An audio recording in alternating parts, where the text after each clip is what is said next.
Hey guys. Hey Brandon, good to see you, man. Yeah, good to see you. Yeah. Go ahead, you got the first one. Okay.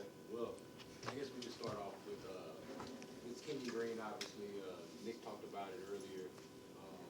How do you feel about you guys where you guys are with the offensive line? It looks not quite the way it did when you guys came in. Right, it's definitely changed up front with our offensive line, and we're making all the necessary adjustments and additions that we need to do to put out the best O line that we can. Feel like we still have a really good group up front that have to come together. We have new pieces up front. We have to come together very quickly, all right, to get ready to go play versus Baltimore. But feel good about the additions that we've added to our team. Guys who have experience, guys who played before, and guys who can step in and get the job done.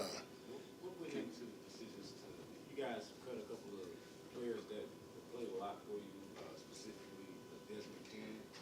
What went into some decisions to cut guys like that, Desmond King, Christian Kirksey, guys like that? It's always tough when you have to make those decisions on veteran players who have played a lot of football.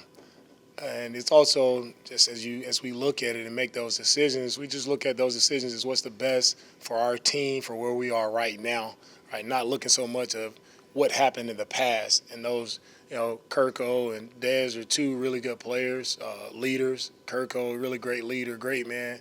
And it's hard, right? It's hard to let those guys go, but at the same time, we feel like that's the best move for our team and wish those guys well. There's never any doors closed, right? You never know what can happen in the league as far as transactions and guys coming back, but we wish those guys well. Nick mentioned that it was a matter of when, not if, with Kenyon in May. I thought this might be a possibility. Could you kind of talk about what that process was like over the summer, managing through that and preparing for the possibility that you would have to find more options outside of Right, Kenyon did a really good job of just rehabbing. He had it with his knee, trying to work it back, his shoulder. He had things going on, and I think it's really the credit goes to Kenyon because he put the work in his off season to be available for a training camp. He went out every day and gave it his all every day at training camp and pushed through a lot of things. So as I said earlier, really proud of Kenyon and the things that he fought through and do through a difficult training camp for him, physically having a lot going on and to go through a hard training camp. So, credit to him, a young player, he'll bounce back. Just, hoping for Kenyon to take care of himself, get himself ready to go for next year. And you had such a feeling of best five on the offensive line. What was the thought process with Michael Dieter and his release from the team, and where you see that position going forward? Right now with our team, there are a lot of positions, a lot of things are still moving. Our team isn't just set just yet. Right? We won't have our team set until next week. So as you guys will see over the next few days, weekend, there will be a lot of moving pieces that continue to happen with our team. So Coach, along those same lines with Kenyon, how do you as a head coach go about continuing just to be there for him on the human element of things? Because as a young man, second year, of course, that's not nothing that he could prepare for. for my position as a head coach with all of our guys, it's first and foremost is caring about the individual, man. Everyone talks about everybody can turn on the game and highlight a particular play or this guy doing well on a play or not so well. That's what everyone sees, right? And that's the spotlight that we're in. Being in the NFL, I understand that. All of our players and coaches understand the spotlight that we're under, but I'd never lose sight of the men that I'm dealing with on a day-to-day basis. And we all have, as you all as well, we all have personal issues that are going on. We all have life that hits us all, right? And how can you handle that? And these players are resilient because they have to deal with the scrutiny that comes from the job that they have to do, but also they have life as well. They have families that they're trying to provide for. So it's tough on players, and a lot of times that doesn't, right? It gets highlighted at this point in time of the year because it's but these guys are men, they have families, and they are humans all year, right, who are going through things, not just when it's difficult, but all year they're dealing with things, and it just proves the resiliency of all the NFL players. As you guys get ready for for the season that's about to start, obviously season's gonna be the starter. You guys have invested a lot in the offensive line. So how vital would that unit be to see this transition from college to the NFL? The offensive line is important, right? No matter who's playing at quarterback. We have CJ, young quarterback, whichever quarterback lines up back there, you want to make sure he has a great protection up front. So that will always be of high priority to me amongst the offensive line and the defensive line because I feel like that's how you win games. It starts up front, and that will never change. Right? Try to go out with the subpar O-line or subpar D-line, you're going to be in for a long day. So it'll always start there for me. What sort of challenges does it present to the offensive line? You mentioned the additions, but these guys haven't played with each other, and you only have a handful of practices before game one. What kind of unique challenge does that present to the offensive line? When it comes to the offensive line and guys haven't played, it's at the end of the day, everybody has to do their job. Guys are dialed in with meeting time, preparation. All guys have to do is just do their job and do it as well as they can do it, and that's all we can ask for. And over time, right, they'll continue to gel together and come together as one. But all we need guys to do is go out and be a professional and do what they need to do to get their job done. Coach, outside of offensive line depth, is there anything else that you all are looking for as far as waiver wire and things like that is concerned at any position group, any other position group? When it comes to the team and as we build the team, we'll always look to add right to our roster. We want to add as much depth as possible, right? When you can have the opportunity to add quality players anywhere at any position on our team, that's what we'll do. We're always looking to upgrade, always want to have the best team possible every time we line up. So again, we're always, searching that waiver wire, whatever, any way we can add or make a transaction to add to our team for guys that are going to help us and make our team better, then we're open to doing that. Coach, what was your reflective moment before you started delivering the news to some of the guys that didn't make the team? What did your reflective moment before you actually start giving that news to those guys? And before having to give the bad news to guys, I went back to, being a young player and understanding, right, you've battled with all these guys in training camp through preseason games, and now you come in one day and the locker room is different.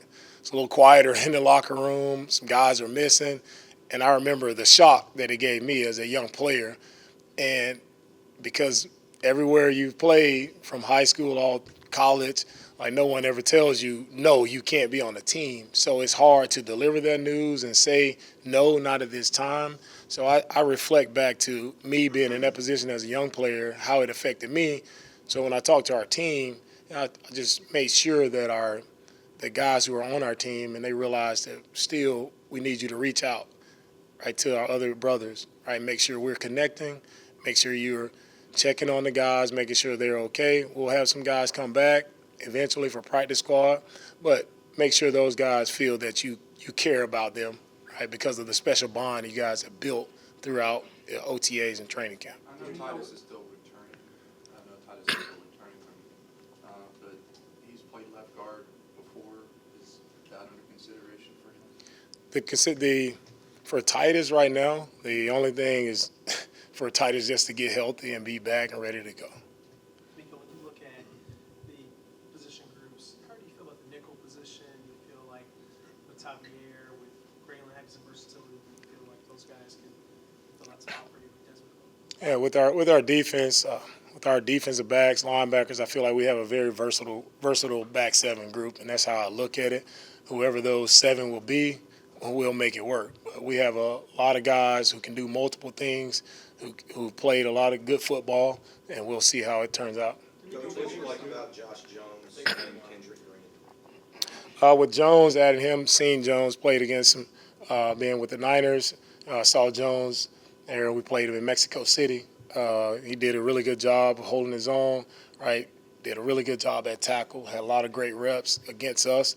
And he's had a lot of snaps in his league, a lot of experience. So the game isn't too big for Josh to step right in and be ready to roll. The defensive ends that you kept aside from obviously Will Anderson and Jonathan Bernard, but the depth at the defensive end position, obviously y'all let go of Jacob Martin, y'all kept Derek Rivers. What about the depth at defensive end? What did you like about the guys outside of obviously the Jonathan Bernard? Yeah, really like what Jerry brings. Jerry's been rushing the passer for a long time, right? Around the quarterback a lot.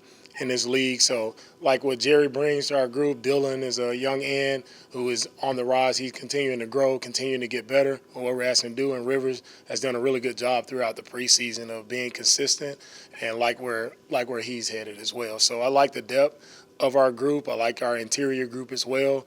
And the opportunities that we have to, rush the passer and mix and match guys along our defensive line, I feel good about it.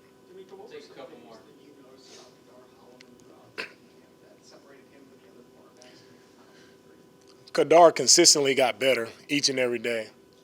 From where he started to where he finished training camp, he consistently got better. He competed every day, played hard. Right, he was available every day, and Kadar has done a really good job. All good? Oh, sorry, drunk watch. Yeah. Thanks. Coach, at the NFL Combine, you talked about how you root for those guys who are, who didn't come in heralded as superstars and things like that, but the ones that are grinding. When you look back at your roster, did you see those type of guys? And when you look at a player like Khalil Davis, where he came from, even though he didn't make this team, did he just embody the spirit that you're looking for? For sure. I mean, you look at a lot of guys, right? Khalil Davis is one guy who came in late in training camp, and he showed up every day. He was in the backfield making plays, and the guys bounced around a lot, and those are the guys I root for, right? If we can help them to find a home and stick, right, and make their career in the NFL, those are guys I root for, guys who just love the grind, and that's what I like about it. Because NFL, as I talked about earlier, is a tough business. It's tough on these players, and they have a lot to deal with. So I appreciate the grind, and I try to make sure we got guys who are going to grind through the difficult times. Because when we go through the season, there'll be ups and downs, but who can stick with it, right? Who has that grit about themselves to stick through tough times, and that's the guys I want to go to war with. Thank you, guys. All right, thank you guys.